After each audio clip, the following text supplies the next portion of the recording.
L'actualité de ce 29 mai, c'est aussi cette plainte déposée par HF Prévention pour propos homophobes et menaces de mort. Nous sommes en ligne avec le président d'HF Prévention depuis Villepreux. Bonsoir Jérôme André. Bonsoir. Merci d'être en ligne avec nous. Aujourd'hui devait plutôt être un jour de joie pour la communauté gay avec cette union à Montpellier qui d'ailleurs vient tout juste d'être prononcée, d'être célébrée donc à Montpellier. Si vous nous suivez en direct, il est un peu plus de 18h et pour autant il y a eu beaucoup de mesures de sécurité de prise. Et vous-même dans les Yvelines, vous rapportez des actes violents, plus de 20 tags homophobes sur un lieu de drague gay. C'est tout près de Saint-Quentin en Yvelines que cela s'est déroulé. Quelles sont les inscriptions qui ont été découvertes et de quelle manière vous les avez découvertes ? Alors effectivement, donc on a eu des menaces de mort qui ont été taguées sur le mobilier de l'ONF, mais aussi donc sur le bitume. Avec ce qui a été le plus choquant, c'est effectivement donc les menaces de mort avec homo au four ou encore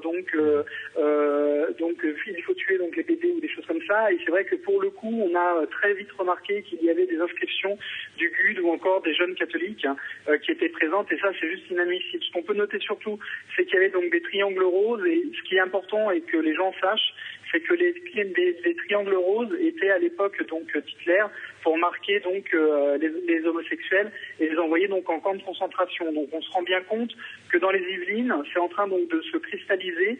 On a de plus en plus d'agressions verbales ou pour certains physiques. Et maintenant donc on sent bien que la population est quand même très énervée contre les homosexuels. Je rappelle que effectivement le mariage vient d'avoir lieu. Vincent et Bruno donc se sont unis. C'est un mariage comme un autre. On ne peut plus parler maintenant de mariage gay. C'est effectivement donc un mariage pour tout le monde. C'est un site, ce site dans les Yvelines, sur lequel vous intervenez pour des dépistages rapides du sida notamment. Est-ce que vous allez suspendre vos activités ? Alors pour le moment, effectivement, on a préféré donc ne plus intervenir avec le camping-car qui est quant à lui marqué HF Prévention. Donc on vient plutôt en voiture un peu classique. On continue à faire de la prévention et de l'information IST-SIDA et on rassure surtout les usagers qui sont assez traumatisés donc quand même de la situation. Mais donc on n'abandonne pas donc le terrain. Il ne s'agit pas non plus de laisser faire les choses et de laisser aller. D'ailleurs, on a déposé une plainte au niveau donc d'HF Prévention et je salue les efforts donc entre autres donc des renseignements généraux qui ont pris les choses tout de suite en main, les renseignements généraux de Saint-Germain-en-Laye et aussi la police donc de Plaisir qui est tout de suite venue constater, prendre la plainte. Ça c'est quand même effectivement très intéressant de voir que les pouvoirs publics se mettent quand même en ordre de marche assez rapidement. Dès demain, nous saisissons aussi le préfet des Yvelines pour lui demander donc de faire concrètement des choses pour éviter effectivement donc des actes homophobes de cette ampleur. Quelles sont les réactions justement de la communauté homosexuelle à la découverte de ces inscriptions ? Est-ce qu'il y a un vrai sentiment de crainte ? Vous-même d'ailleurs, vous avez reçu personnellement des menaces de mort aussi, hein ? Oui, tout à fait. Alors, nous, ça fait un petit moment que ça dure, qu'à titre personnel, je reçois des menaces de mort, donc pour l'instant, tout va bien.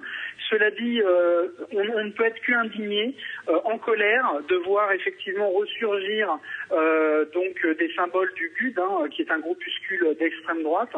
On ne peut être qu'en colère de voir ressortir des symboles donc comme le triangle rose sur la déportation homosexuelle. Et à un moment donné, on se demande bien ce que peuvent avoir dans la tête ces gens-là, qui effectivement continuent à être agressifs, homophobes, alors que de toute façon la loi est passée et que si ce sont de bons républicains, ils appliquent la loi. J'aimerais juste pour conclure votre réaction, peut-être que vous demandez aussi aux politiques de mesurer leurs propos. Je pense à Christine Boutin, par exemple, conseillère générale des Yvelines, qui suite à la Palme d'Or décernée à la vie d'Adèle ce week-end, l'histoire d'une jeune femme lesbienne, a déclaré « Nous sommes envahis par les gays ». Ce sont ces déclarations-là qui, selon vous, peuvent entraîner ce genre d'actes ensuite sur le terrain ? Non, mais de toute façon, Christine Boutin, c'est son fonds de commerce. Ça fait des années que c'est comme ça. Ça fait des années que Christine Boutin fait en sorte que ses collègues politiques aillent dans le même sens. C'est juste plus possible. À un moment donné, ce style de personne devrait être condamné. D'ailleurs, on appelle l'UMP à condamner donc les propos de Christine Boutin, mais pas seulement. Et vraiment, il faut que les pouvoirs publics s'emparent de ça. Elle n'apprécie pas effectivement que les gens la remettent en face quand des gens parlent de son mari. Elle propose d'ailleurs de les attaquer tous en justice. Oui, puisqu'elle a été effectivement attaquée en tout cas, et on lui a fait remarquer récemment effectivement qu'elle était mariée avec un cousin germain. Voilà. C'est ça, exactement. Mais en l'occurrence, elle se mêle de la vie privée des gens. Il serait peut-être bien qu'elle soit une bonne républicaine et qu'elle se dise que la loi est passée et qu'on en arrête là. Moi, je rappelle quand même que sur les lieux de rencontre extérieurs que HF Prévention couvre, nous avons essentiellement ce qu'on appelle donc des HSH, c'est-à-dire de bons pères de famille, qui viennent effectivement sur ces lieux de rencontre pour rencontrer d'autres hommes. Donc, à un moment donné, il faut juste que les choses s'apaisent. On ne peut pas continuer comme ça. Il faut bien que Mme Boutin se le dise. Ce n'est plus gérable, c'est plus tenable. Et puis de toute façon, c'est de la discrimination. Donc la discrimination, c'est condamnable. Et d'ailleurs, HF Prévention a décidé dorénavant de déposer une plainte à chaque fois qu'il y aura des agressions verbales, physiques ou des propos homophobes, parce qu'effectivement, même dans certaines administrations de l'État, on se retrouve aujourd'hui confronté à des gens qui se retrouvent en position de faire de l'homophobie ou de la transphobie ou encore autre chose. Donc c'est plus possible. Et donc demain, vous allez interpeller notamment le préfet des Yvelines suite à ces tags que vous avez retrouvés sur l'un des lieux de rencontre du département de la communauté homosexuelle. Je rappelle que vous avez d'ores et déjà déposé plainte. Merci Jérôme André, association HF Prévention à Villepreux, d'avoir été avec nous en ligne, alors que je vous le disais, si vous nous suivez en direct, vient tout juste d'être prononcé le premier mariage entre deux hommes en France. Tout ça sur fond de tension, vous l'avez compris, à travers toute la France et notamment dans le département des Yvelines.